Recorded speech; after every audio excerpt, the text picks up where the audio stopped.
Good morning. Welcome to Mornings with Mona. We are in a great series. I am loving this series. This series is all about raising self-reliant kids in a self-entitled culture. Man, we're on part 5. I actually think that turn that. Look at all of these. Hold on one second. This is so many of y'all. So many of y'all. Okay, now we're done with that. So many of y'all are hopping on it, and I just so appreciate it.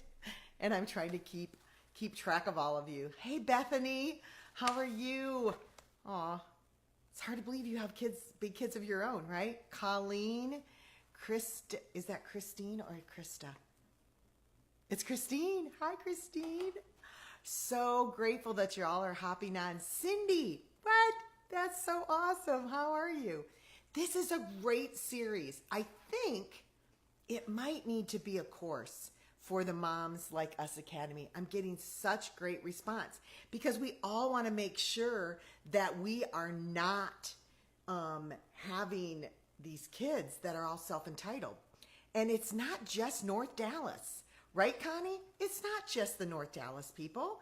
It's not just the rich people that are buying their kids' college. It's also across the board. It's middle class. It's lower class. It's people that are in poverty. That everybody thinks they're special and they shouldn't have to do what needs to be done. They shouldn't have to work hard or they shouldn't have to suffer. What? This is a world that we live in.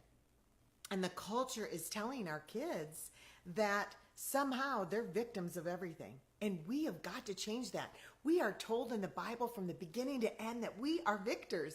We are victorious. And I want you to know that that is the case for you and your kids too. So I've been going through this series, and the scripture that we're using is in Proverbs 6:22. Raise up raise up a child in the way that they will go, and when they're old, they won't depart from it. Now, we've been unwrapping it, and this is day number 5. So you're going to have to go back to the beginning to figure out all that cool stuff. I gave you Greek and Hebrew and all kinds of really cool stuff to talk about this and apply it to our everyday life. Because, friend, the Bible is still applicable. So applicable. Okay, so today we are talking about... that's the train part. We are talking about how do we find what they're going to get. Hello, Daphne, Logue, and Arlene. Y'all are, I'm so grateful that you're here. If you would like to see more of this topic in our Moms Like Us Academy in August when it's launched, will you just type in that you would? And also any other topics that you would like me to address. You can DM me or whatever, but we need to get some of this stuff down because moms like us have to learn things and we can't rely on Google. We can't. I get so frustrated. I went on to Google the other day to look something up. What was it? And I looked at it and I thought, I don't know if I can trust this. I don't know what this perspective is, where they're coming from. Like, where are they coming from? Do you ever do that, Daphne, where you get on to Google and you're like, I don't know. Are they even Christians? Like, would they be able to tell me this? And then I go on Pinterest. Oh my gosh, I've been really frustrated on Pinterest because I go to a blog post and I can't even read it because of all the ads and everything. Well, that's what the Moms Like Us Academy is gonna erase. Like, we're gonna have places where you can go to find out stuff that you need, and it's gonna be right in there, and you're gonna be able to know that it's trusted and it's approved, it's Mona Mama approved, and Mona is going to say, yeah, you can listen to this. So just let me know if you want more of this raising self-reliant kids in a self-indulgent world by just saying, yes, do it, Mona. Alrighty, so today we're talking about how we are going to help our kids find the way that they should go. We have to teach them the way. And the way needs to be not of the culture. It needs to be the way that you are doing it, that you are moving them forward, that you are directing them and pointing them the way. Do Do not rely on the church, the schools, the teachers, not even Sunday school teachers. Do not rely on other people to tell your kids the way they should go. You do it. You can do it. Alrighty, so finding out what is their gifts and talents, like how do we help them discover the way that they should go? Okay, I'm going to back up for a minute because I think this is really important. As a mom, especially you young moms, you can feel like your motherhood, like you're at the edge of this great chasm and you don't even know how this could end up or go wrong, how this could get off the rails, right? I want to train them up. I want them in a train following me or as I follow Christ, but you don't even know where this thing could derail. In your marriage, you're in it together and you can kind of emotionally feel things through and you've seen other marriages. But this motherhood thing, every kid's different. Every era is different. The challenges that are out there right now are different with the internet and such. And it's like a vast chasm and you're not sure which way to go. With all the love in my heart, I have to tell you, it's nobody else's job. It's your job. I'm so sorry. But those are your kids. God's given them to you. And you can figure out the direction. You can help them through every single step that they take. Yes, Sunday school teachers are good, but they see them once a week for like an hour with 10 other kids. And they're learning Bible stories. Yes, that's so good. But it's not enough. You can't rely on the church to do this. And you can do it. You're equipped to do it. God has enabled you with a love that is so self-sacrificing that you will do anything for your kids. You would die for your kids. And so learn how to help them. And you do that by doing your research and figuring out that kid, figuring out all the personalities, figuring out all the gifts and talents, like moving them forward, trying this, trying that.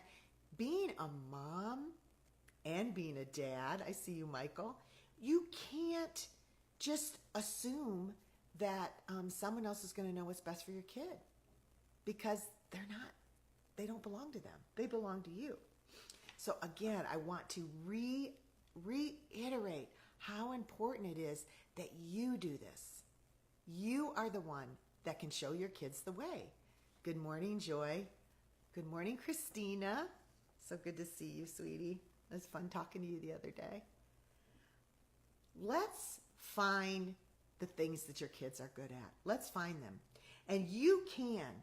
And one of the ways that you can do this, because if you're not real careful, the "you're so special" can show up again. Like, you're so special and you're so amazing. Like, when we say that to our kids, we need to make sure that we're not making it so exaggerated that they feel entitled. You know, like, you're the best one on that soccer team and that coach should be grateful to have you. That could make entitlement happen. Right now I'm working on a list of, if you say this, it promotes this. So I'll have that resource for you in a couple days. I'm working on it right now. And the things that we say can cause them to feel entitled. So as you tell them, God has placed inside of you something that is so special, that He put it inside of you. And you're special because of who you are, because you belong to Him. I think that was part 2 or 3 in this series. And as you're moving forward and talking to them about what they are good at, let me tell you, in that scripture it says, train them up in the way they should go. Well, that doesn't just mean, and it certainly does mean, whether they're going to go God's way or they're going to go culture's way. Because the culture is never going to direct them to God. Now, we might have been able to say that something different a long time ago when we had a moral society. But friend, that's not going to happen. You are going to have to direct them towards God and not the culture, and help them learn how to be in the culture but not become the culture. And that is a challenge. But it's one of intentionality that as a mom, it is a big deal. You can't be distracted in this. You can't.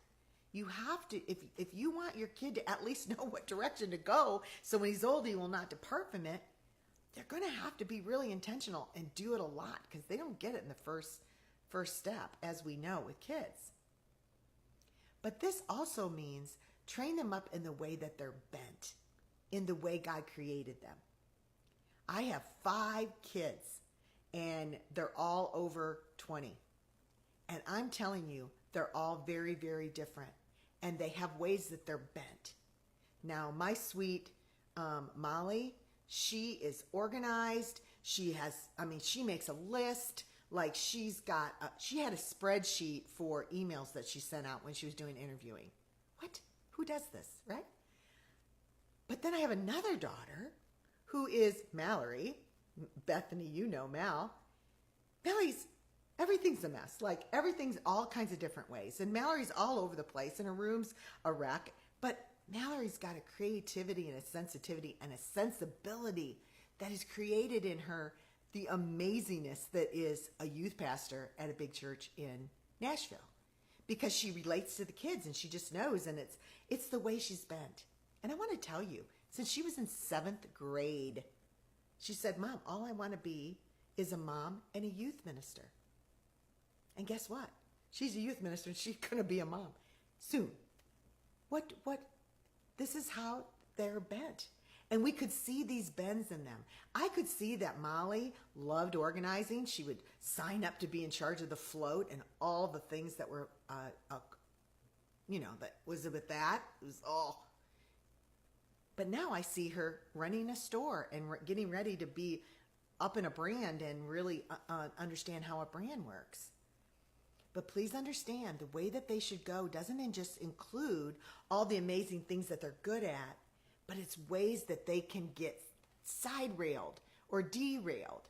Max is a musician and he is a producer, a record producer. Well, he could get sidetracked very easily into the fame and all of that. So we've had to direct him in the way he should go in that gifting. Brett, my oldest, is a developer. Oh my goodness. He needs to, well, now he's older. He's a man. He's directing his own kids. But we had to direct him away from materialism and gluttony because he's dealing with a lot of money and he's dealing with cities and stuff like that. We had to teach him, to direct him into a godly way to be a developer and dealing with people that have a lot of money, and he's around that money, and to feel content where he's at and understand money and how to be in a wealthy arena and not let it consume you. The way that they need to go, we need to watch the way that they need to go so that they're going towards God in the gifting that God has called them to. Now, I know that Brett would have loved to have been a professional soccer player, but that wasn't the direction that he was to go. And so as we saw it, we helped mold him and keep him on that path. And when it needed to shift, we allowed it to shift. And when it wasn't a good thing, I remember when Mallory she was at Baylor, and she wanted to switch her degree from family and child studies and social work to an art degree. Oh my. Now, Mallory's very artistic, and in fact, she's quite the artist, and she now has she has a studio in her apartment where it's totally devoted to her art because she definitely is gifted in that. But she wasn't gifted in that in the arena where she could make money at it. So, but she was more gifted in this arena with family and children, and now she's a master's in counseling, and like I said, she's a youth pastor. So we had to move her. I remember telling her, look, if there isn't a J-O-B at the end of that A-R-T, you're not doing it. It's not all about just their gifts and talents because they're going to have lots of them. but which ones need to be developed is the most important thing. Hi, Camilla. Just love seeing you there. I need to come over and visit you guys. Okay, so one of the things that you can do as you're talking to your kids, even if they're like 7 or 8, is to start introducing them to the idea that God has placed something inside of them that's just for them. That literally is just for them in their timeline, in the place where God has placed them. And that we need to kind of be looking for what it is. And that God is giving other people gifts and talents for their arena and where they're supposed to be. This is going to introduce something that will keep competition away. I'm going to talk about competition tomorrow.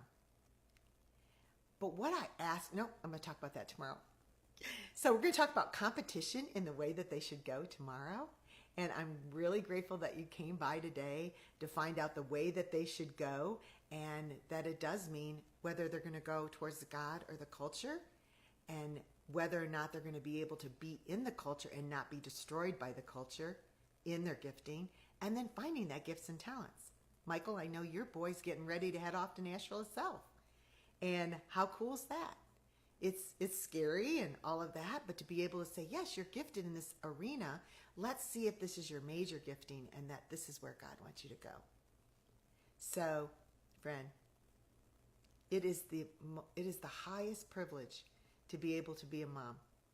It is the highest privilege to be able to be a dad, to help shape one of the most important things on the planet, and that's people. People are the most important things, and little people are truly the most important things to God. So I just want to encourage you today that you can raise self-reliant kids in a self-entitled world, and I just hope that you will you'll join me tomorrow when I talk about contentment in this crazy world. All right, that's it, little sweeties, and I will see you tomorrow. Remember, your mothering matters, your marriage matters, and you little mama, you matter. Because moms like us do things like this. We learn how to do this stuff so that we can be focused and train up our kids in the way they will go. Okay, that was a good finish. Much better. That's it. We'll talk to you tomorrow, sweetheart. Bye-bye.